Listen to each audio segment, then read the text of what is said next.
Jim Jubak, and welcome back to my YouTube channel for Jubak's Picks, jubakam.com, and my new Substack, Economics for Investors. I say welcome back because I've been trying to get back into a regular swing after taking a hiatus, or going on hiatus, while I got the new Substack up, but Economics for Investors is up.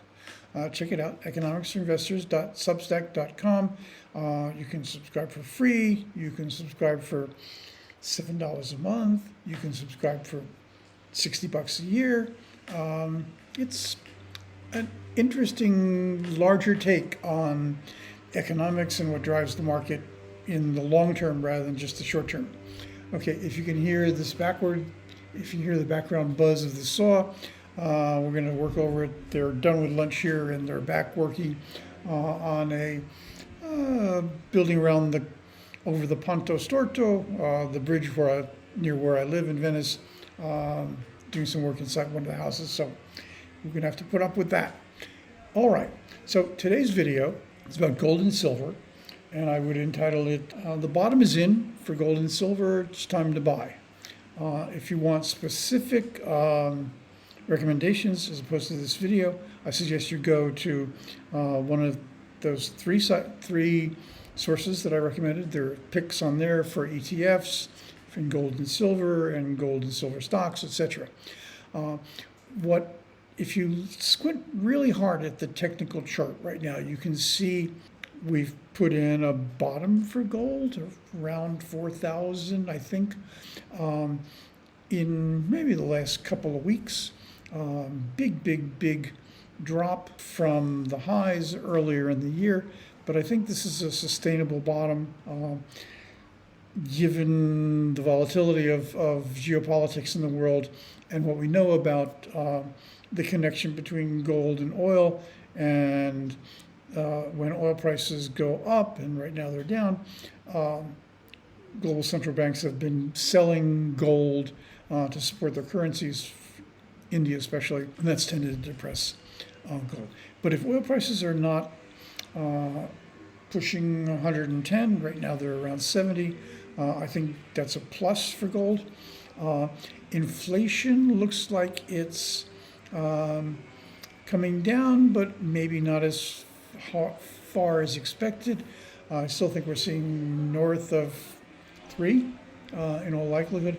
Oil prices are down, but inflation is driven more by not the price of crude, but by the price of refined oil products like gasoline, and those tend to lag the reduction in crude prices.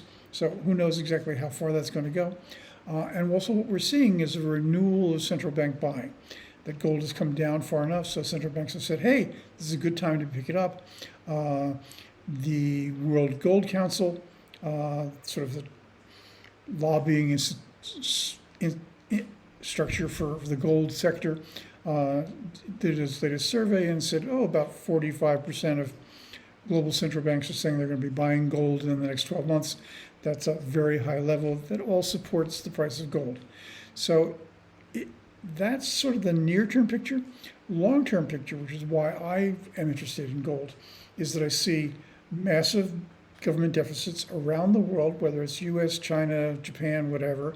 That's all inflationary. I see fiat currencies, especially the dollar, being treated with more skepticism. So people are looking for hedges against currency risk.